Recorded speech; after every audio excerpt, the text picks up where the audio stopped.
Nisley. Welcome into our Northside Hospital postgame show where Georgia has beaten Auburn 27-10. Another victory here in the Deep South's oldest rivalry. Kirby Smart, head-to-head against Gus Malzahn, has now won 3 of the 4 meetings between the two coaches. Georgia overall wins for the 11th time in 14 tries against Auburn. And Cameron, you found out about this rivalry last year. You got a chance to play Auburn twice, and you got indoctrinated here very quickly into what is one of the classic rivalries in the SEC. And how much fun is it to see Georgia back on top of this thing once again? Yeah, obviously my first time we didn't come out on top, but we got the chance to beat them in the SEC championship game. I really liked how the Dogs played today, and they were able to come out in a pretty good win. Yeah, they absolutely were. We'll take a lot of your comments here over the course of our time together. We'll discuss everything that's going on here. And I find myself wanting to say what I think I've said a couple times here over the last couple of weeks, that as we take our comments here on the Northside Hospital postgame show tonight from the UGA bookstore, we're going to hear some people talking about what may or may not be going on at the quarterback position right now with Jake Fromm and Justin Fields. That's always a fascinating storyline for many people. There's obviously some frustration about the fact that Georgia once again had some red zone issues, and those are points worth discussing. We'll definitely do that. But Cameron, I think for me personally, I think it's important to come off the top of the program and speak about, when I was growing up as a child in the 80s and then into the 90s, the thing that was really the hallmark of the Georgia-Auburn rivalry, the thing that this rivalry was known as, was very razor-thin margins, very close. And not only were the two head-to-head matchups in terms of the total number of wins and losses of the two programs almost identical, for a long time the total number of points scored by the two programs was almost completely identical. And yet that has completely flipped here over the last decade and a half. And Gus Malzahn, despite the fact that Auburn just signed him this past season to a 7-year, $49 million extension, that doesn't do a whole lot to change that. For someone like myself who's kind of been around now for a while, it's just amazing and staggering just how much Georgia has turned this rivalry into a one-sided affair. Yeah, it's really incredible how we've been able to dominate not only this game in the SEC championship. We were really able to do well on both sides of the ball, and the way we were able to run the ball today was really key for our success. Yeah, I think you're absolutely right about that. I want to talk about what DeAndre Swift was able to do and what the rest of this Georgia running game was able to do. That's an important storyline here, especially when you start thinking about how that might translate what's going to happen later on in the SEC championship game against Alabama. But for someone like yourself who did play in the game last year in November, and the crowd was so loud, and it was such a big day for the Auburn program. Credit to Auburn last November, they played really well. How nice was it for you today as a fan yourself now to see this crowd go back and kind of repay the favor of Auburn, who made a bunch of noise for its own team last year? Georgia fans got their chance to create the incredible home field atmosphere tonight, and I think it was a lot of fun for the folks who were in attendance. Absolutely. I thought last year at Auburn, their crowd was really a big part of that game last year, and I thought Georgia fans were able to kind of do the same thing this year. They were really able to take the other team out of it and put us in a good position to win. That's Cameron Nisley. I'm Brandon Adams. We'll have a lot of your comments coming up here tonight on the Northside Hospital postgame show. We hope to check in with Jeff Sintel before things are all said and done as well. I know many of you are curious what happened with those long lists, more than a dozen 5-stars, triple digits in terms of the total number of recruits here.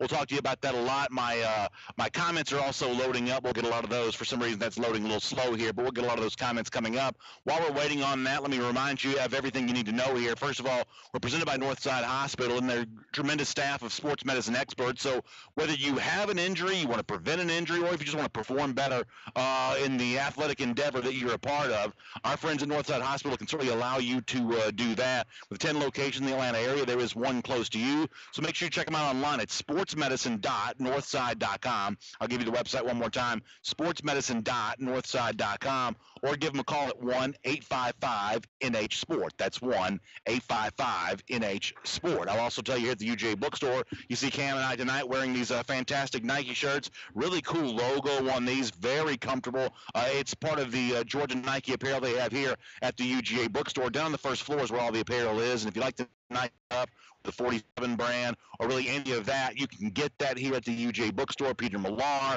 Southern Tide, all the famous labels that make UGA apparel, they've got it here at the UGA bookstore. And next week, if you've never visited the UGA bookstore before a Georgia game, next week might be an incredible time for you to do that, because Nick Chubb, the great former Georgia star, is going to be here signing autographs from noon until 2 p.m. before Georgia takes on the Minutemen of UMass at 4 p.m. Next week. So please come on by here and get the autograph from the great former Georgia star, and what a terrific legend he is, a part of Dog Nation now. Nick Chubb, you play with Chubb. You know the way that team, your team, was revered, and I imagine for you it's always going to be a great memory, the bond that you probably form with these guys in the locker room, and the way that you, Chubb, everybody else will always be celebrated by Georgia fans. We heard some big ovations for Davin Bellamy tonight as for instance, for that. That's going to always be great, right? Absolutely. There's no doubt about Nick Chubb is one of the all-time Georgia greats, and I'm definitely going to swing by the UGA bookstore and get his autograph before the game. And it's been great to see him perform at a high level in the NFL too. It absolutely is, and we'll get our comment section going up and working here in just a moment. Having a little bit of an issue with that right now, a little bit of an internet deal for us at the moment, so we'll pull those and get those going. While we're waiting on that to get some of those comments going, you had mentioned this Georgia running game a moment ago, and Cameron, the one thing that I have been, I think, pretty clear on is I do believe there's a chance that Georgia can certainly keep it close with Alabama, have a chance to win that game in the fourth quarter. I do believe that's a possibility. And the one thing I've always kind of held out on here was the likelihood that Georgia could improve over the course of the season. September, October, this was clearly a Georgia team at that point in time that I don't think was on par with Alabama. But as we move towards November, what happened last week against Kentucky, what happened tonight against Auburn, as we move through some of that, we get to a point here where I think that Georgia is starting to show itself to kind of be what it is. And the emergence of this Georgia running game, DeAndre Swift included, is certainly a big part of that. DeAndre Swift really today showed he's one of the best backs in the country.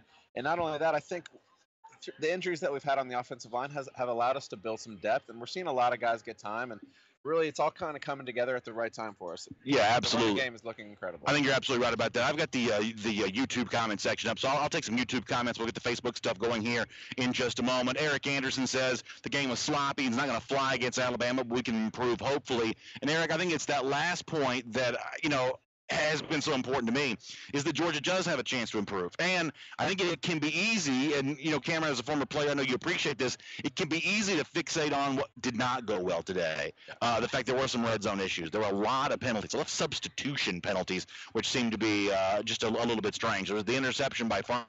It can be easy to want to fixate on that kind of stuff. Let's not forget, Georgia was a 14-point favorite, won by 17. This was one of Georgia's most hated rivals. This was a game last year that was very painful for Georgia, and yet this game, for most of the second half, there was never any real threat that Auburn might win this game. So let's not get too bogged down in what did not go well for Georgia at the expense of appreciating what did go well, which was Georgia got an easy win against a hated rival and does take a step closer to being ready for Alabama. I think the hand-wringing or the white-knuckling about, what would not work against the Crimson Tide, I think making too big of a deal about that would be a little bit of a mistake. And let's not forget, Auburn has a very strong defense, one of the top defenses in the country, and we were able to put up a ton of yards running the ball, and we scored a lot of points today. Joe Brummel says, I'll take it. Go Dogs. 2 is hurt. We have a chance. Yeah, for those of you that didn't get a chance to see the Alabama-Mississippi State game, there was the one big hit on Tungo Vailoa. He's already been dealing with a knee injury. I don't know. I didn't see the hit. Is it considered like a bad, dirty hit, or just the thing that kind of happens during a football game? Sounds like it's just kind of like, the kind of hit that happens during a football game. But clearly, Tungo Vailoa is a little hobbled right now. He's been dealing with this knee situation all year long, and frankly, I don't think Tua's got to be injured for Georgia to have a chance to win that game. I really don't. But with him maybe not at 100% and Georgia having the depth of 2 quarterbacks, that is the kind of thing that Georgia could potentially use to its advantage. I definitely don't think we're absolutely out of the game with Tua. But having him out of the game, and he's obviously the Heisman frontrunner right now, having him out would definitely be huge for the Bulldogs. Nick Saban did indicate after the game that Tua Tagovailoa could have gone back in, but with Alabama up by more than 3 touchdowns, there was no real need to do that. AM Fitness says the goal line offense was embarrassing, unacceptable now, 3rd game in a row. It's on the coaching, and I think the one thing, Cam, I will agree with with AM coaching in our YouTube comment section on. There was an element of some of the things that Georgia did tonight offensively that I thought was an attempt at just being too cute. The way that, Fromm goes out, Fields comes in. I don't have a problem with Fields playing, but the in and out stuff, I don't necessarily like that. I didn't love another faked field goal attempt at the end. I know Rodrigo's a fan favorite. What I believe is this effort towards getting him a highlight play. To me, that's a little too much. I love Blankenship. That's a little too much for me. It seems like they're trying to force that in the LSU game, and then tonight against Auburn. The red zone stuff is an example of that. How many short yardage situations do we see from Georgia where they go empty backfield? Some of the times it worked. One time they go wildcat to DeAndre Swift, and it turned into a big game. But there's a lot of examples tonight where you said offensively, maybe Georgia was just getting a little too cute. I love Rodrigo as one of my best friends, but there's no reason for him to be throwing the ball in the red. Yeah. Let's get easy points and go up by another score. So, definitely interesting play calling in the red zone, but hopefully we can figure it out. I kind of like the way they use Fields. I think he's definitely a more versatile guy in the red zone on short yards, but I'm not really sure I like the play calling there. Yeah, I think that's probably fair. So we'll keep taking your comments here on our Northside Hospital post-game show, both on YouTube and Facebook. I hit the YouTube pretty hard a moment ago. I do finally have the Facebook comments starting to come up after a little bit of an internet issue here on Northside Hospital post-game show from the UGA bookstore. So we'll take some of those here right now. Doug Rayburn says Isaac Nada was open all night. It's ironic that the one guy that did try to throw the ball to Nada was the kicker, Rodrigo Blankenship. And I guess I do agree, and some folks on YouTube are kind of saying the same thing, that if you want to change up what's happening with the red zone offense, that seems to be an option there. And we've seen not approved both in long field situations and short field situations. That he's every bit the pass catching target that people thought he was. He came up big in the Florida game. He's proven himself to be a very dependable pass catching target. Tonight was not really his night to be targeted much there in that regard.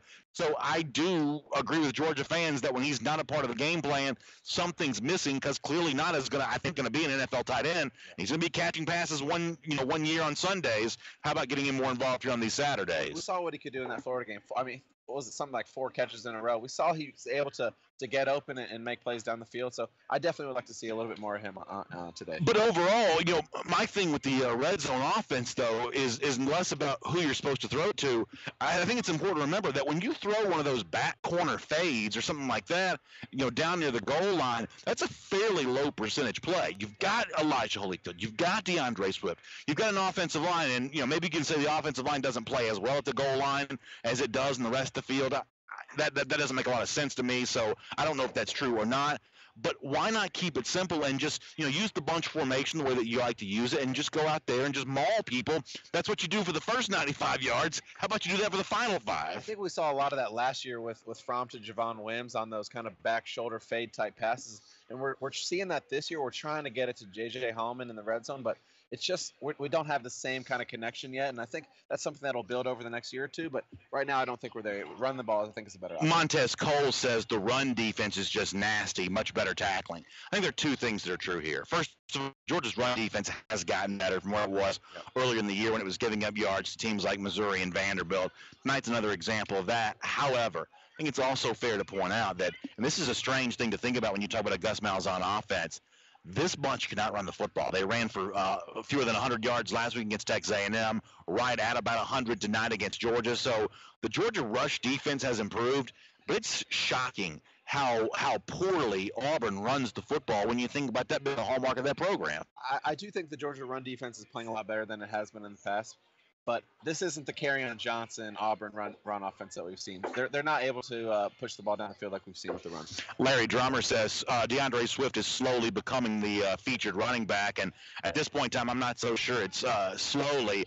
And as DeAndre Swift is emerging, it's not because Elijah Holyfield's faltering. Yeah. The fact of the matter is, if you look at Elijah Holyfield's stat line tonight, he's 15 carries, 93 yards. That's a 6.2 yard per carry average. He had a 22-yard run tonight as well. This is a guy that's quickly becoming a very nice complementary piece. But DeAndre Swift, at one point in time, Swift's odds of winning the Heisman were about 25-1. He was on the short list of top players in the country. Then he kind of disappears. And now he's back, and he absolutely looks like the guy that when you win the SEC championship game a year ago, he scores the touchdown to put that game on ice. The DeAndre Swift we've seen against Kentucky, we've seen against Auburn, that's the guy we thought we would see after he helped you guys in 2017 so much. There's nothing taken away from Elijah Holyfield. I think he is running the ball extremely well, but I think you see something a little bit different from DeAndre Swift. He's kind of that special elite guy that we're seeing from – he's the Sony Michel, he's the Nick Chubb.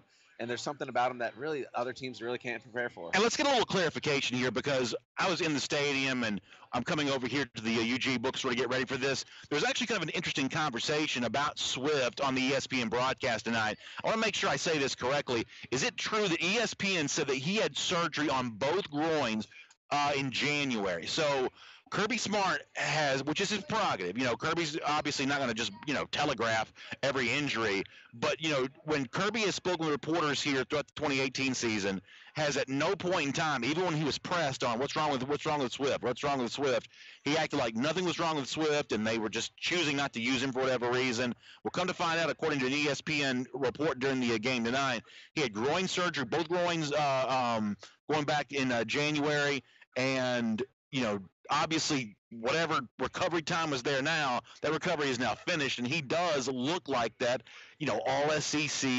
It'd be unfair to say he's another Nick Chubb or Sonny Michel, because that's a pretty rarefied air comparison here. But the same way that Georgia leaned on elite backs a year ago, Swift is becoming that guy that they can lean on here this year. We saw him have flashes early in the season, but the way he's able to run the last couple of weeks has shown why he is the elite guy and why he should be getting the ball every time. Daniel Brooks says 2 consecutive years winning the East with young players. We have some issues, but overall Kirby's done a good job, and I think it's absolutely true. And it's almost surreal, because when I was a kid coming to all these games, even into my 20s, playing Auburn near the end of the season was like the biggest game in the world, and everything was at stake, whether or not you could beat Auburn or not. I mean, how weird is it now that for the second year in a row, Georgia is essentially playing up the string here against Auburn? And, Auburn comes in ranked, but really, I never heard anybody outright pick Auburn to upset Georgia. There was a debate of, could the game be close? I thought there was a chance it could be, but no one was picking Auburn to win the game. It's a testament to Kirby Smart's success that this game, other than the fact that the fans had a good time making some noise tonight, the game didn't really feel like that big of a game because Georgia had already taken care of so much of its business. Yeah, the Auburn offense really wasn't as threatening as it was last year, so I wasn't really concerned about us losing the game, but they did kind of make it close early, and we kind of were able to pull away toward the end. Robert Barnes says we're still not playing the whole game at a high level, and obviously, there's some truth to that maybe Georgia's got another gear it can go into, but I think once again, it'd be wrong, and maybe I'm being too optimistic here, and if so, that's certainly fair, but I do think it would be wrong to say, Georgia hasn't played at its highest gear yet. Georgia hasn't played its highest gear yet. If you focus in on that too much, I think the thing that you're in danger of missing is the fact that Georgia is playing at a higher gear now than it was. Look, I think Georgia's played the better the last 2 weeks even than it did against Florida. And obviously Florida was a huge improvement over what happened against LSU and every game leading up to that. So Georgia may have another gear that it still can go to, but let's not forget that Georgia's playing better football in November than it was just a few weeks ago. Absolutely. I think we're starting – I wouldn't say that we're peaking, but we're definitely improving week to week, and we're playing high-level football right now, which was when you want to be hot toward the end of the season. William and Elaine Morgan says the only way to know how good Georgia really is to play the best, and Alabama's the best, and Georgia's going to get a chance to do that in December. But because of the way the season plays out, I don't mean to sound like your dad here, but I guess I do have to say this. Because of the way that the season plays out, I do think as a fan you have to stop and take some time to appreciate the moments for what they are. Because, I do Dog Nation Daily every single day. So we talk about Georgia football literally every single day. That means all March, April, May, June, July, August, virtually every single day in some form or fashion, somebody would say something to the effect of, well, when Georgia wins the East and gets back and plays Alabama in the SEC championship game. I mean, almost every day for a calendar year, we have talked about that occurrence taking place. And sure enough, the season has played out exactly like that. But if we get into deals where we're just pushing the fast-forward button in our minds to get to the SEC championship, I think you miss something that's kind of special about, Georgia-Auburn is just two teams fighting for the championship of each other. Winning the Deep South's oldest rivalry is a special accomplishment of its own, especially when it's happened as convincingly as it's happened tonight. So, yeah, Georgia will truly measure itself against Alabama in December. But let's not be too quick to move off of what happened tonight. I think getting to the national championship last year maybe kind of takes fans' eyes away from the fact that we're having a pretty good season. I mean, we're ranked 5th in the country. We just beat another third straight top 25 team in a row, and we're having a good season. We're building, and we're kind of approaching the cusp of the season. I think we're doing a great job, so it's important not to forget about that. I think you're absolutely right about that. And, Cameron, for those of us who are not players, that weren't not in the locker room the way that you were, with this team a year ago, one of the cool things now is they'll show those videos of the locker room celebration. We all got a chance to see the Yeet dance, right? You know, Kirby with his white Nike shirt on with the visor turned upside down, and he's dancing and doing his thing. And you really get the sense when those videos take you inside the Georgia locker room, these are guys that are not all business all the time and always thinking about how do you get better, how do you get ready to beat Alabama, how do you hurry up and get to that moment. They are taking time to appreciate that. What was it like being in the locker room last year when you guys would win some rivalry games? You know, at the time you didn't know you were going to win the SEC, you didn't know what the season was going to hold, but I think there was a sense where players take 24 hours to enjoy this stuff, right? I think it's important to appreciate and cherish every victory that you have. I mean, in the SEC, every win is a tough battle. Yeah. And you can really see Coach Smart and the passion that he has, and that really stems throughout the whole entire team. The Yeet dance, that's something that we've been doing for the last couple of years now, and it's really special to see that kind of energy and passion from Coach. Yeah, that's really well. So that's Cameron Nislake, the former Georgia punter. My name is Brandon Adams. This is our Northside Hospital post-game show. We're live here at the UGA bookstore. And, of course, Cam and I both have on our Nike apparel here. And the UGA bookstore is famous for being really the one-stop shop for all the UGA apparel needs that you would have. All the major brands, Nike and 47 brand and Vineyard Vines and Tommy Bahama and Peter Millar, all the big major labels that make UGA apparel. It's all down here for you on the first floor of the UGA bookstore. So please come on by before or after a game. If you're still in Athens, the UGA bookstore is still open. You can come on by and get your Christmas shopping going here. And don't forget, next Saturday from 12 until 2, that's noon until 2 p.m., the great former Georgia running back Nick Chubb going to be here signing autographs. A chance to celebrate the tremendous 2017 season, the run to the Rose Bowl and the college football playoff. Do that with Nick Chubb next week from noon until 2 p.m. This week it was the great former Georgia running back Garrison Hearst also signed autographs. By the way, Hearst should have won the 1992 Heisman Trophy, so he was here signing autographs today. Also, a huge thanks to Northside Hospital for making all this possible as well. They are our official sponsor of the Northside Hospital post-game show. They're great legion of sports medicine experts. You can find them online at sportsmedicine.northside.com. The website, once again, sportsmedicine.northside.com, or you can give them a call at 1-855-NH-SPORT. That's 1-855-NH-SPORT. They treat injuries, they prevent injuries, and they improve performance. With 10 locations in the Atlanta area, there is one close to you there. Let's talk about Justin Fields here for a minute because Ben Zant brings him up. He says Fields just needs more reps. He should get them with a UMass. Coach is not sure how to use them on the goal line. Yeah, it's really weird when it comes to Fromm and Fields because you and I were talking. If you look at the stat sheet, the one thing you don't really see is snap count. You see number of rushing attempts, you see number of passing attempts, but that doesn't tell the whole story for today. But the overall total number of snaps for Fromm and Fields, it's going to be a lot closer today, I would think, than it's been in any game since near the beginning of the season. This is going to be a pretty significant day for Justin Fields to play.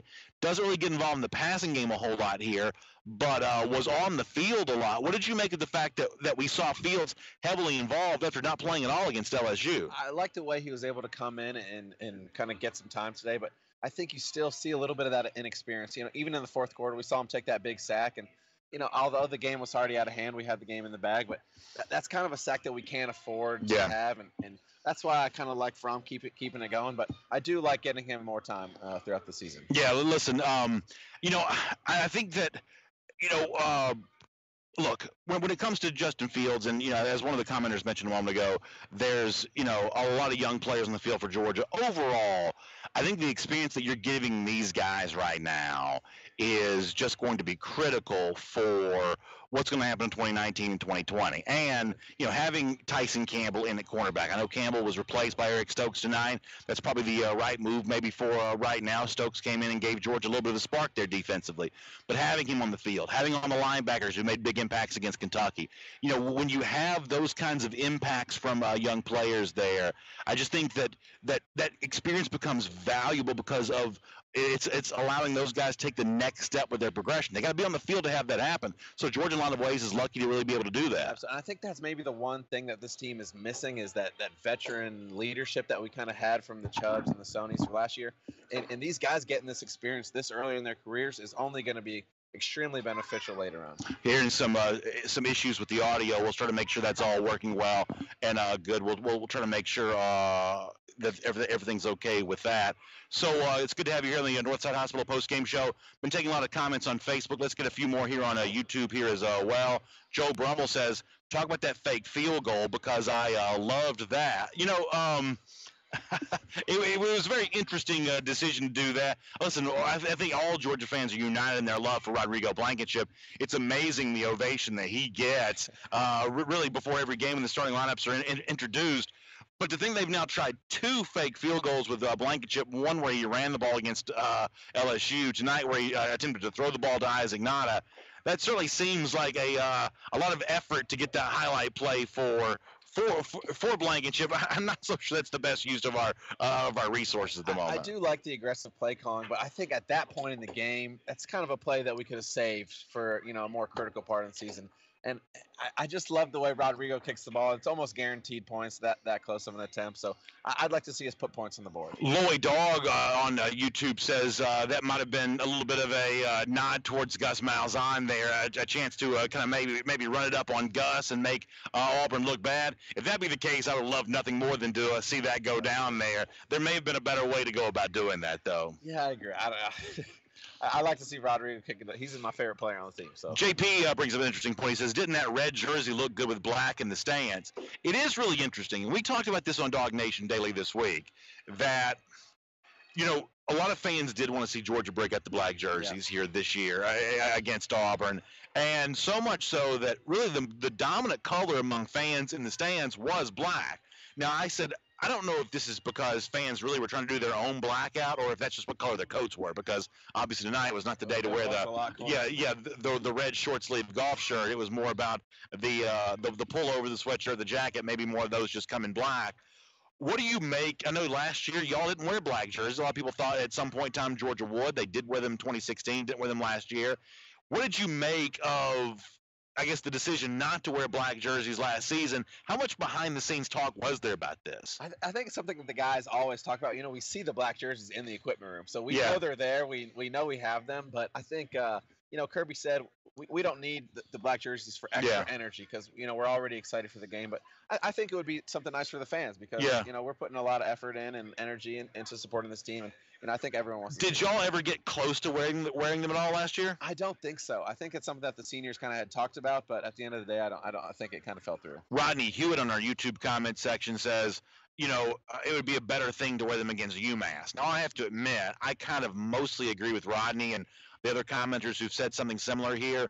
I don't like the black jerseys as a motivational ploy in a big game against Auburn. It worked in 2007. I think it's a bad memory for most Georgia fans when they wore those same jerseys in 2008. The jerseys themselves aren't the reason why Georgia lost the game, but it's one of those things where it ended up making, I think, a bad taste in some fans' mouths because it was used and then the motivational ploy kind of didn't work here. I like the fashion statement of the black jerseys. I don't necessarily like them as a motivational ploy. That's why I'm more in favor of wearing them in a game next week against an opponent like UMass, where for the most part, no one's going to confuse that as a motivational tactic. That's true. I would have liked to see it today just because of all we talked briefly about the amount of 5-star and the big-time recruits that we had. I think it would have been kind of a cool selling point to show that we can mix it up with the black jerseys. Pine Sol Lemon Scent says, BA, speaking of Fields, UMass is where he needs to get those much-needed reps in. And Pine Sol, I guess I will be very curious to see how much Justin Fields does play next week against UMass because the one interesting thing here, Cameron, is that Kirby has left us guessing about Fields every week.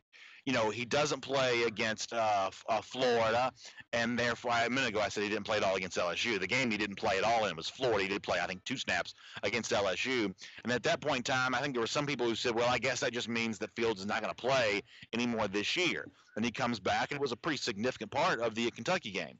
I don't know what the total snap count is going to end up looking like tonight, but I almost for sure he played more tonight than he did last week against Kentucky. Does that mean that we're now in a situation where Fields is going to be essentially sharing time with Jake Fromm at quarterback, and is he going to grow into more of a traditional quarterback where he is allowed to throw the ball more? One thing that Kirby has done is kept us guessing every step of the way. When we think one thing, he's done something different. But as Pine Sol mentions there in the YouTube comment section, I mean, maybe this is a time to find out a little more about him next week against in a game where he should be able to throw the ball as much as he wants. I'll be interesting to see what Kirby said after this game today, but because we kind of heard him allude to Justin Fields playing maybe a little bit more today. Last week against Kentucky, he had a really kind things to say about Justin, the way he played, not only in in the game, but also in practice. He had a really good week of practice, and I think that's important to show the coaches and his teammates that he's ready to perform on the field. Yannick Kazadi says, I don't think we should be afraid to wear the black jerseys. Our play controls if we win or lose. So for the most part, I also agree with Yannick on both those things. I don't think the black jerseys, the red jerseys, the white jerseys cause a win or cause a loss. And he used the phrase, shouldn't be afraid. I kind of agree with that too. I think there's so much hype around the black jerseys for Georgia. My personal opinion here, and Cam, because you saw them every day in your locker room, you may have a different perspective than me, but my personal opinion is I don't think that Kirby wants to stay away from the black jerseys as much as he wants to stay away from the hype surrounding the black jerseys.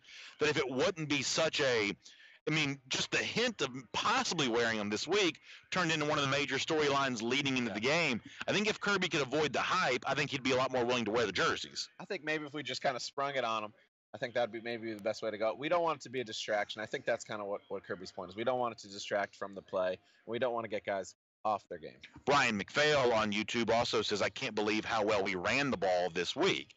And,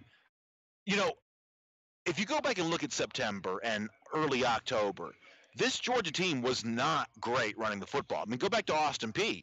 Georgia threw the ball that day 45% of the time. Georgia didn't make a strong attempt to even establish the run there that day. Next couple of weeks were just kind of okay against South Carolina and Middle Tennessee State.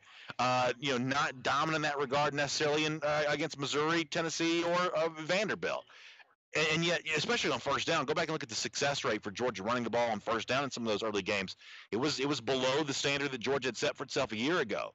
But if you want to circle and identify some of the areas in which Georgia has improved the most thus far this season, that running game is absolutely it. It's probably as simple as saying DeAndre Swift's just healthier than he was. Elijah Holyfield's now getting more carries. It may be just that simple. But it's pretty clear, as Brian says in our YouTube comment section, that this group has all of a sudden now established itself in a way that did not exist earlier in the year. I think there's definitely a clear correlation between the health of the running backs and the way they've been able to perform on the field. The last few weeks, we've really been able to see Swift and Holyfield kind of take their game to the next level, and I think we're going to continue to see that throughout the rest of the season. Mike Harvey says that Gus was whining about the fake field goal try. I haven't seen any post-game comments from Gus Malzahn. Oh, wow. So some Auburn guys were upset about Georgia's decision to do that. Well, my rule on stuff like this is if it makes Auburn mad, then I'm glad Georgia did it, even if it didn't work. Absolutely. All right, it's our Northside Hospital post-game show. We're live here at the UGA bookstore. Don't forget Nick Chubb signing autographs here from noon till 2 next week. Also, don't forget, with 10 locations in the Atlanta area, there's a Northside Hospital close to you, and you want to get to know their sports medicine experts, whether you want to prevent an injury, treat an injury, or just improve your performance. Check them out online at sportsmedicine.northside.com. The website, again, is sportsmedicine.northside.com, or you can call 1-855-NH-SPORT. That's 1-855-NH-SPORT. Let's take a moment to talk about some of the things that we haven't addressed yet, and we'll get more comments here coming up in a moment. We've talked a lot about DeAndre Swift and the running game. We'll get back to that. We've talked a lot about the quarterbacks, no doubt, with comments. We'll kind of get back to that, what Justin Fields does today.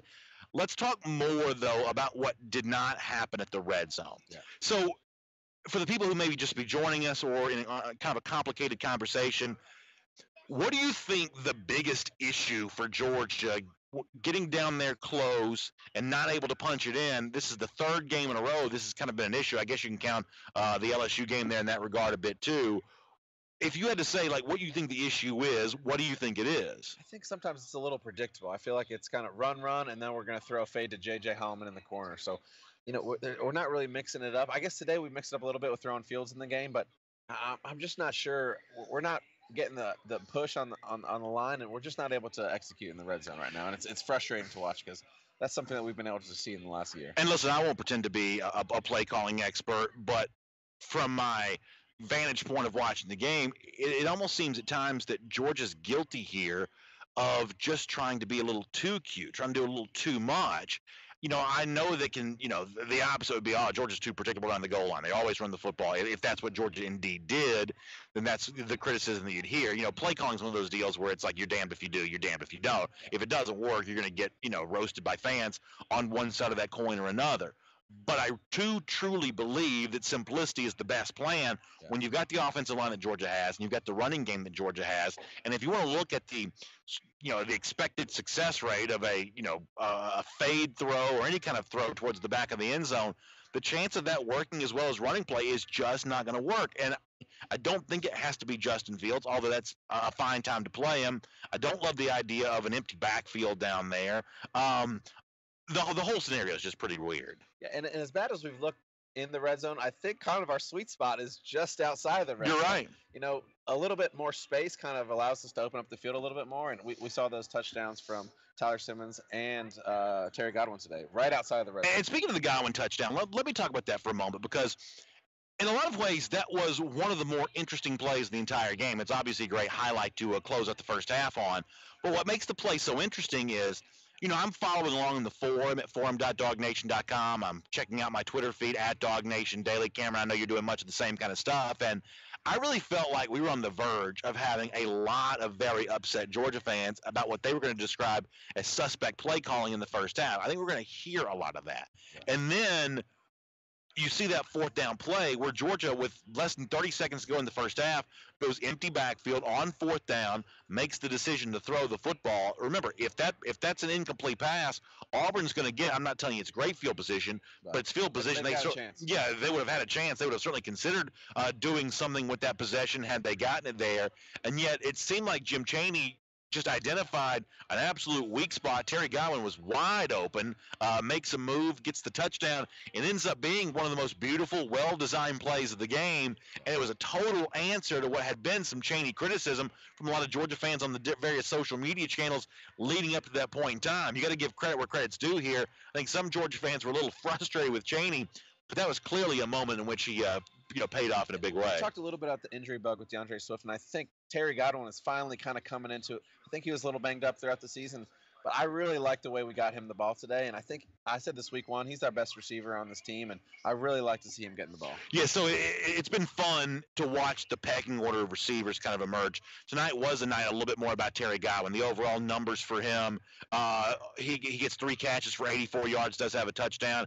A little bit less of a night for J.J. Holloman, who I thought had kind of popped up and been the go-to receiver. I thought he might be on his way to becoming the go-to receiver. As Jeff Sintel gets ready to join us here in just a moment, we'll talk some UGA recruiting with Jeff here in just a little bit after getting a chance to see a lot of those elite 5-star recruits that were there. But to finish the point where we're making about receivers, Holloman gets banged up tonight, so I don't know how much that impacted the number of times he was targeted, the number of receptions he ends up getting. But it was nice to see the veteran Godwin come back in such a big way, and it's interesting to hear. You know him well, obviously having played with him last year. You giving the vote of confidence you just gave. Absolutely. Last year I thought Terry was one of the strongest players on the team, and I thought coming into this year he was going to have a big year. He's been a little bit banged up, but really the way he was able to play today, I was really encouraged. All right, Joe Brummel's already firing questions at Jeff Sintel about Nakobe Dean. We'll get some of those with Jeff Sintel coming up in just a moment. Eric Anderson, the subject of the red zone, also says, from the red zone, our opponents stack the box. We bunch everyone at the line. Let's spread it out, fellas. Yeah, listen, that's one of those things where Georgia does love those bunch formations, right? They love the idea of packing the receivers in tight because you get what you got last week on the long touchdown run for DeAndre Swift. Georgia loves to do those crackback blocks. They love to get the wide receiver either, popping a tackle so that the offensive lineman can take out a defensive back or take out a safety because the cornerback's going to be less likely to make the one-on-one tackle against the running back. That's what the bunch formations allow you to do. But it's fair to point out that the red zone's harder for every team because it's a shorter field. You can't stretch those defensive backs out. They are able to bunch your bunch formation offensively. They're able to match that with their own bunch formation defensively. It's almost a little counterintuitive. That bunch formation, I feel like we've had more success in the open field. It kind of gives you more space, but really in the red zone, everything's kind of packed in, and I'd like to see them. They've had more success when we've spread it out and kind of given more guys freedom. Susan Evanson says goal line offense is embarrassing. Either our linemen can't move anybody or there's something wrong with our blocking schemes. So, Susan, I understand the point that you're making. I think the majority of Georgia fans, for the most part, are going to agree with you. I do think, and we'll bring Jeff Sintel on this in a moment too, I do think, though, this is the kind of thing that we fixate on while we're watching a Georgia team that's already, for the most part, dispatched. every goal that it had for itself up until December 1st. But this is still a game in which Georgia goes out and beats Auburn 27-10. They cover the Vegas point spread. I'm not making light of the goal line issues. I mean, I'm as perplexed by that as anybody is. But I think it's important to kind of keep that within the context of everything else this team did do well tonight. Yeah, absolutely. I think throughout this whole season we've kind of been harping on a lot of the negatives, and it's really important to focus on. We've been doing a lot of things really well, and the red zone is obviously something we need to improve upon if we want to beat Alabama, but we've been improving every week. That's Cameron Nisley. I'm Brandon Adams. We'll say hello to Jeff Sintel here in a moment, live at the UGA bookstore for the Northside Hospital postgame show. 10 locations in the Atlanta area. Check out Northside Hospital, their sports medicine team of experts. Sportsmedicine.northside.com. That's the website address, or give them a call at 1-855-NH-SPORT. All right, Jeff, a lot of people want to ask you about what was a big night for UGA recruiting. We'll get to that in a moment. Let me start, though, with your overall thoughts on the game. Let me tell you what we've said, and you can kind of correct us where you think we're wrong. I think the main storyline today is that you and I grew up as children of the 80s. Back then, as I told Cameron earlier, the Deep South's oldest rivalry, the nickname that's Georgia-Auburn has been given, not only was it known as a series in which both teams had won about the same amount of games, the total number of points scored for these two teams for years and years and years was almost identical. To think that Georgia's now won 11 of 14 in this series, that Kirby Smart's won 3 of 4 against Gus Malzahn in the time that he's been Georgia coach. The way this rivalry has become so one-sided, before you get to anything about DeAndre Swift and anything else about the overall performance in the game, that's the most fascinating part of this for me, is that Georgia has now put a total chokehold on the rivalry with Auburn. I'm fascinated by that. It's kind of on the way for Georgia to pull a Florida chokehold on Auburn, 11 out of 14. Yeah. I have to admit, I thought about the same thing, that what Florida was once able to do to Georgia, that is kind of what Georgia's doing to Auburn. I will admit, I did sort of think the same thing. Yeah, and it's interesting. There's so many things about tonight to jump into. It's funny, post-game comments, I was able to float around some of the post-game comments, and one, DeAndre, aptly named Swift right now. Yeah. He says, man, get this. He says he's probably only about 85% right now still. Yeah, I mean, listen, if he's got more health in the tank to find, if he's got more gas, pedals to step on, that's really something to think about. Jeff, this is a young man, and I was talking to Cameron earlier. Think back to that touchdown in the SEC championship game to put the game on ice. Georgia wins 28-7. What he flashed then, we all thought the same thing of, oh my gosh, can you wait till that guy's getting a whole lot more carries next year when he steps into the Chubb-Michelle role. Yeah. It took a while for us to get there, but right now, the tandem of Georgia running backs between he and Holyfield, who I thought also had a very good night. I'm not going to tell you they're as good as Chubb and Michelle. That's an unfair comparison. But the way that Georgia leaned on that tandem a year ago, this duo right now is a group that Georgia can also lean on. Maybe you guys have talked about it. I hope the people at home are aware of this, but the young man, he has 17 carries for 186 yards tonight. So 3 straight weeks he has set a career high. Now, DeAndre, my man, it's going to get a lot harder to go over 186, but you might do it if you get 10 carries against UMass.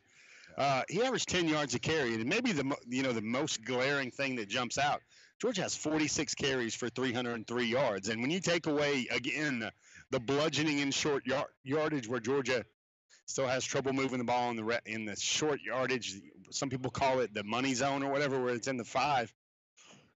I thought one of the funny things that I thought was when Georgia got back, when Auburn generated a pass interference penalty and put Georgia at the 1. That probably turned out to be some of the best defensive moves Auburn made because Georgia couldn't move the ball in from there. Another thing that stands out to me, and I'm guessing you guys have talked about the field goal late in the game already, right? Yeah, the fake field goal attempt. So Kirby Smart, he's live in his press conference right now, and the reports that are coming back from that is it was simply about point differential. It was simply about, if you make it, you go up 24. If you don't make it, you go 23. If you make That's a bunch of hogwash, by the way. But now every coach has got this chart, and it's called Hogwash Illustrated. Yeah. And it says things you say when specialists play, a trick play doesn't work in your post-game presser, and that's what it says. You always say point differential. So, I mean, we were talking about this before you got here, actually almost right before you got here. If it's rubbing in Auburn's face, I'm all for it.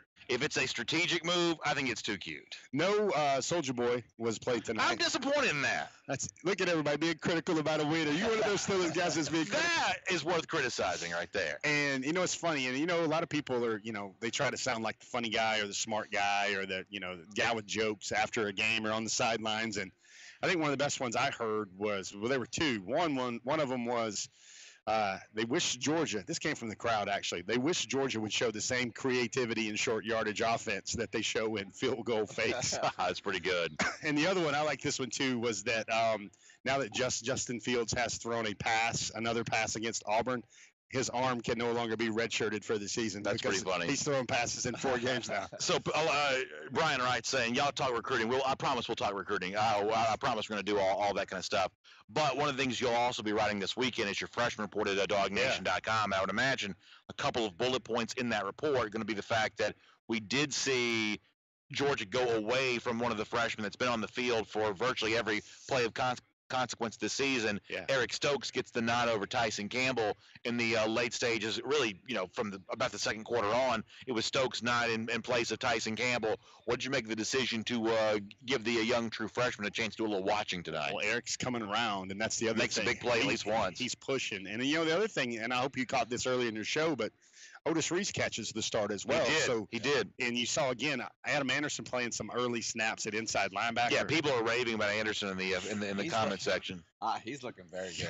And everybody was sitting there thinking, when are Quay Walker and when are Channing Tindall going to flash? All of a sudden, Adam Anderson high jumps over from the outside linebacker spot. Yeah, listen, to have that kind of size, that height, I mean, he looks like an NBA player. To have that as an inside linebacker, that's unfair. I mean, that kind of athleticism, that kind of long range, that's an unfair body type for an inside linebacker. And, we got a good guy to ask this question. So when I write the freshman report, some people go back and forth with me because I think the Football Writers Association doesn't consider when you're the first team punter and you take the punts that you're a starter. They don't consider that a start in the participation report. Jake starts. He's a starter. Yeah. I started. I mean, no one's taking that away from me. I mean, it's like, one of the greatest punters in Georgia in the last 15, 20 years at least. And if you look on it, it's like not considered a starter because it's not a scrimmage down. Right. But, you have Otis Reese now. You have Jake Cromartie.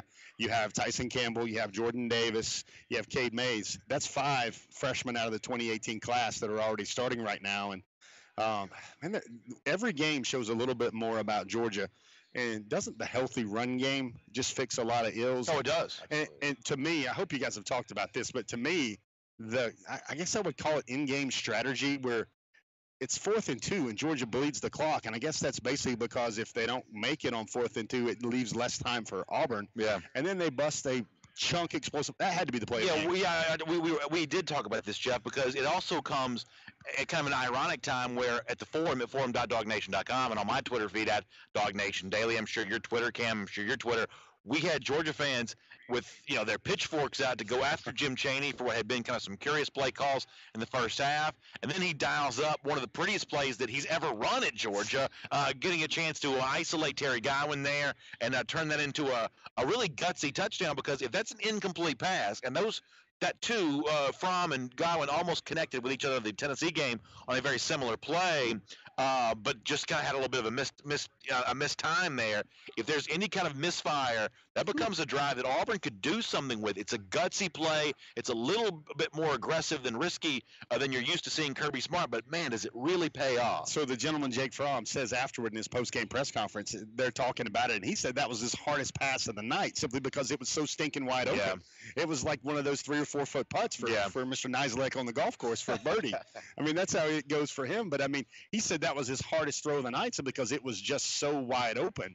And, that one of those right there. Another element to the game is everybody saw the outlet passes and the flare passes to DeAndre Swift. Yeah. How many moments does the people remember Tennessee game, Missouri games, other games like that where DeAndre didn't come up with that ball, and then that's not the explosive play. Dropped 2 passes against LSU as well. He catches 4 balls for 43 yards to 9. It was also something that Texas A&M had shown Georgia the way with. Travion Williams, the outstanding running back for the Aggies, had a terrific job catching the football last week. That's something they showed Georgia in terms of a blueprint for how you beat Auburn. People want to talk recruiting, though, so let's do that here for a moment. Mm-hmm. I saw some of your photos. I had a chance to see some recruits up close and personal myself here a little bit as well. Let's first of all start with the 5-star linebacker, Nakobe Dean. Any word, any eyewitness account for what you thought Dean's experience on his official visit was like? Well, Nakobe somehow found a very nice Georgia jacket. I mean, one of those that would belong in your wardrobe, man. Oh, sure. It was a big puffy red jacket with black underlining, and it had the big Power G on the side. It's the kind of thing you find here at the UJ bookstore. Yeah. And it was funny, I want to give. First of all, he's a handsome guy too. Don't think I didn't notice. Oh my gosh! Don't think I didn't notice. Okay, all right, guys. This is the part where the show jumps the shark when Brandon starts talking about a handsome man. No, listen. Don't think I didn't notice. So fun little part in the recruiting section is Georgia might have outsmarted themselves a little bit by building the $34 million Taj Mahal of recruiting lounges. Because here's what happens. They stay in there the whole time. All the big recruits stay in the recruiting lounge. And cold night like this, I bet so. They're not watching Light Up Sanford. And, a neat little surprise guest was Lewis Seen, who showed up. Nice. He was in the front row. And Lewis was in the front row until halftime, I believe. But Trevor Keegan, he was another guy who this was his first game day experience at Sanford Stadium. So he wasn't in no stinking lounge chewing on some hot dogs or some chicken fingers at everybody's favorite place in Athens. He got front row, and it's funny. He had his father with him, and Georgia was playing some heavy metal music in the middle of the game, and it was like, you would know this better than I do, but the Georgia's playing this heavy metal music, and his dad is sitting there going, na, na, na, na, na, na, na. And so we have a thrashing father in the first row of the recruiting section of Georgia. Yeah, must be a good sign. Yeah, Cameron, here's the way it goes around Dog Nation. If it's the rock music or the country music, there's a chance I may know what it is. If it's the hip hop, there's a better chance that Jeff's gonna know what that is. Our musical tastes don't exactly overlap all that much. I can see it. I'm a little bit all over the board. So it's a nice night for Nakobe Dean, a nice night for Trevor Keegan.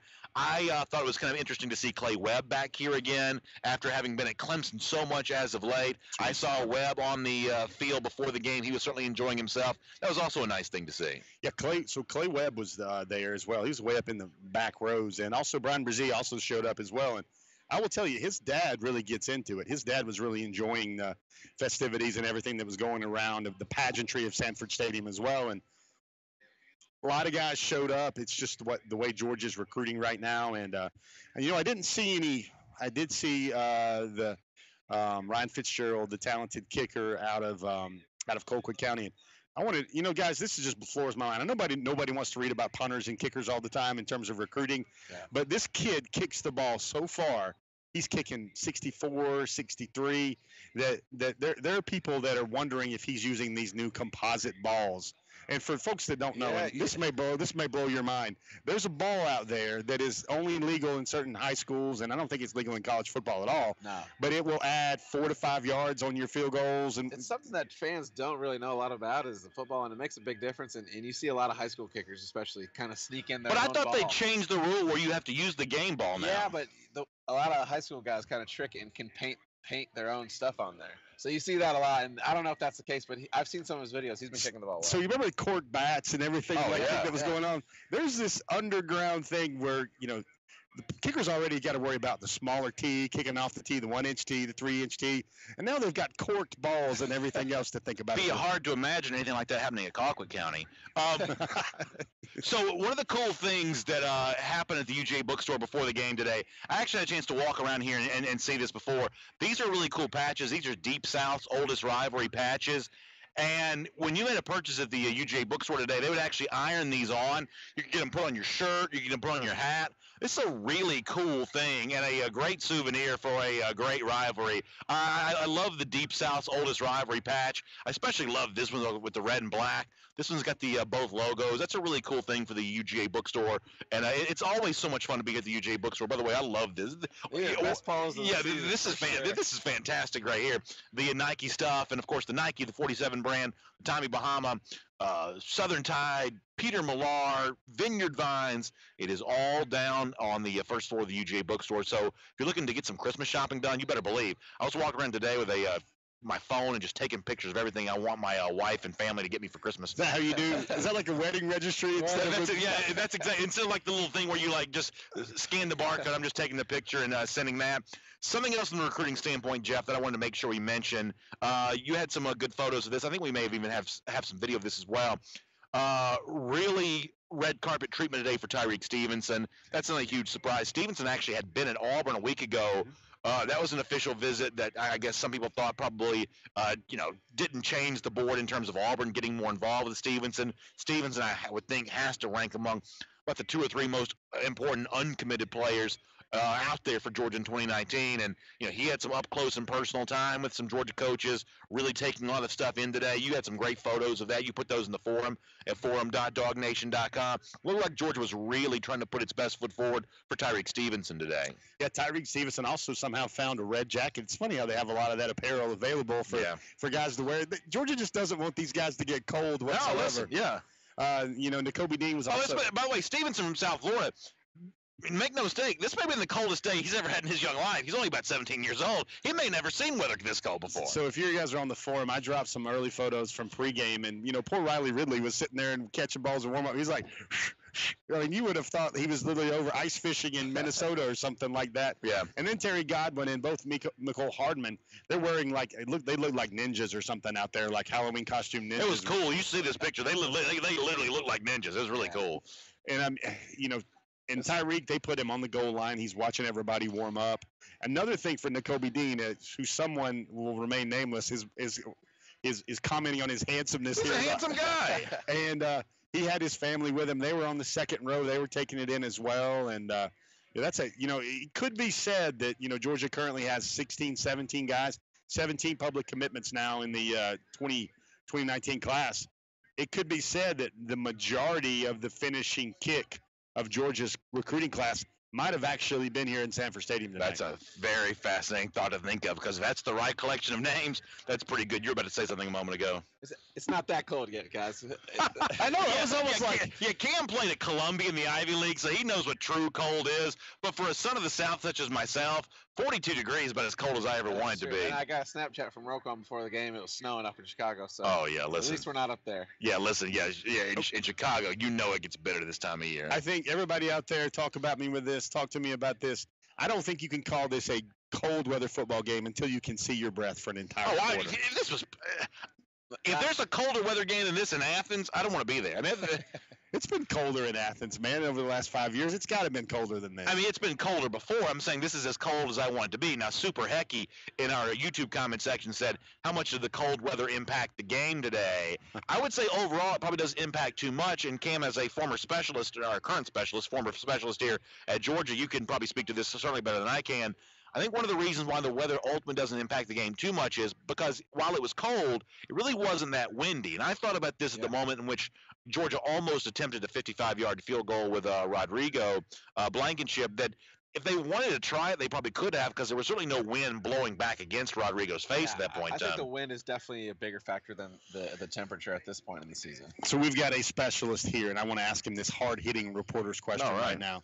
Is this just some secret conspiracy to get Rodrigo some Heisman or some All-American consideration? I don't know. We had the fake field goal. Out of control. I mean, they're trying to show off his entire skill set. I mean, you're probably thinking that, come on, can I get a fake punt? Man, what's up? Last year, we practiced all these last year. We just never got to run them in the game, and those would have been me throwing those passes last year. Well, listen, I mean, here's the stat of the night. In the last 4 games, Rodrigo has attempted as many fake field goals as Justin Fields has passes.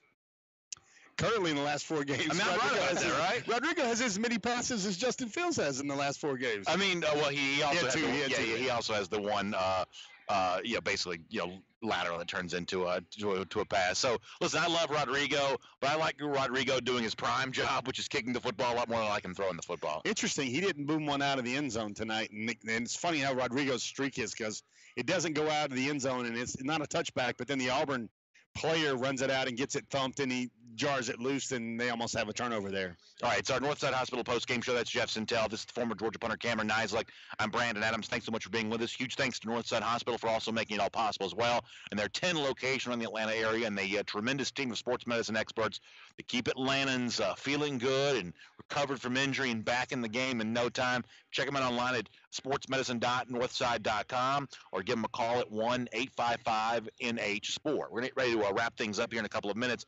I guess, Cameron, some thoughts from you both in terms of where Georgia is at this point, what it did tonight, and what you'd like to see going forward. I think really we've seen week after week we're improving, and I think that's really the biggest thing at this point of the season. We're getting stronger. We're really seeing the run game develop, and that's what I think something that we can rely on coming into the home stretch. Yeah, I think that's well said. Jeff, how about for yourself? We do turn the page now towards a game against UMass that likely won't be close. The Tech game is a little bit of a wild card in terms of determining what that's going to be like the Saturday after Thanksgiving. Everyone's got a little bit of a peek towards Alabama the first Saturday in December. What did you learn about Georgia tonight? What have you learned here so far in the month of November? Well, first of all, the run game's back, and that to me, I was like walking over here, and if DeAndre Swift, like we said earlier, and when I jumped in here, if he's got 15% more ability that he still needs to recover to get to his full self, then that's a mighty good threat for Georgia. Out. Coming down the line. And again, everybody notices, DeAndre with his 186 yards, and he also ends up with 4 catches. So he's over 200 yards all purpose. Yeah, he really is. You can, again, say this is probably his best game as a Georgia Bulldog. But then Elijah Holyfield also is right at 95 yards as well. Yeah. So that 1-2 punch, like you said earlier, is not Michelle and Chubb, but what it is I think it's pretty good, and I think we got somebody in the forum that calls it Swolyfield. Yeah, I like that. Do we like that one? I like that. Swolyfield? Well, and you saw Swift tonight. Holyfield, like all tandems of running backs, seem to eventually sort of go in this direction of who's the Thunder, who's the Lightning, who's the Mr. Inside, who's the Mr. Outside. Obviously Holyfield has talked in the past about how he likes to run angry. Tonight, Swift. He found a few opportunities to lower that shoulder and take a would-be tackler down to the ground. He showed tonight that he can also run physical when he needs to. Absolutely, but I guess you can't deny the fact that Holyfield's still the Thunder. Listen, Holyfield looks like a WWE wrestler. I mean, he I know his dad was the champion of the world. Holyfield looks like he could be the champion of the world. He looks like the after picture everybody's striving for right now. I mean, really, you think about the tailback position. And you see Darren Swift, DeAndre's dad. Yeah. And you think, okay, then Elijah's what Darren looked like in college, maybe, or something like that.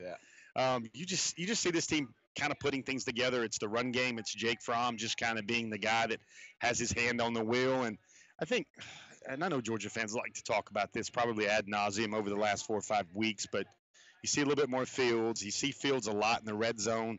The same hiccups are there. One of the things that I thought was marvelous that amazes me is Georgia has 300 yards rushing, and they're averaging over 6 yards a carry. But there were 5-6 carries again where Georgia only got 1 or 2 yards in short yardage again. And Ben Cleveland comes in after the injury to Kendall Baker.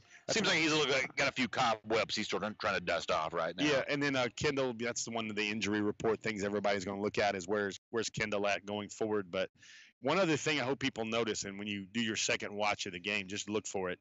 I don't know how much the ESPN broadcast picked up, but I would say the level of chippiness was very, very high. There was some of that. There was some mouthing going on after Terry Godwin's noticed touchdown. Some of that. And, I mean, there were even points where, special teams guys and snappers and punters and people like that are getting into it, jawing at each other. And while we've got we've got hang time here right now, I want to know what's the what can you tell us about the worst trash talk that ever happened to you on the field? Did it come from a certain opponent? How would you clean it up maybe for the home audience about anything? Does anybody say something like, dare you take another step toward the line or whatever? I didn't hear a lot of that. I'd say the most trash talk you hear is on a PAT after a touchdown.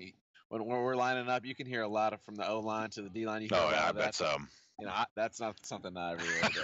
Well, they release that to the other guys. That would be some general reference toward the scoreboard and the margin that has been increased and stuff like that. And the defense would just say that we've got to try a lot harder on the next series. So a final thought, Jeff, from the recruiting standpoint before we get ready to wrap up. It certainly seems like this is a pretty impressive showing for that long list of distinguished recruits that were here. I mean, is that the way this is going to play out for them? Will they leave seeing what they wanted to see? Well, the good part, I'm not trying to laugh as I say this, but, maybe the style points that didn't come at the end, the fake field goal and all that stuff, none of the recruits were in the stands by that point to see it. They were probably playing PlayStation or playing Fortnite or something like that, or eating some more chicken fingers upstairs. And, Cameron, I think this is clearly a team that stayed on pace tonight towards that goal that everybody wants to be, which is really, putting up a big fight with Alabama in the first Saturday in December. I think this team proved they could do that. I think we're improving every week, and if we keep running the ball like we did, we're definitely going to give Alabama a great shot. Yeah, I think that's true. And it's a lot of the reasons that Jeff pointed out. In fact, the running game has blossomed here at the right time. The fact that Georgia is getting more of these young players involved defensively. The truth is, I expected Auburn to come in and keep this game close tonight. I thought this might be a one-score game. The fact that Georgia wins by 17 points, covers the Vegas point spread, to me that's a pretty eye-opening performance for a Georgia team that in the month of November has played clearly better football over the last 2 weeks than it has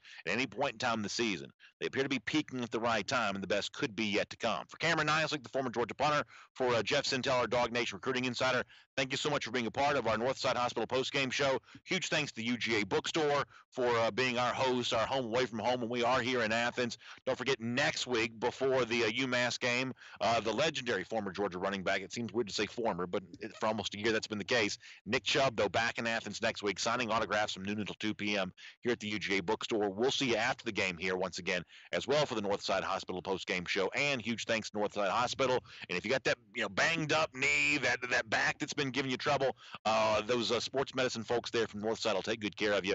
So check them out online at sportsmedicine.northside.com or give them a call at 1-855-NH Sport. All right, Jeff's got the freshman report coming up at dognation.com.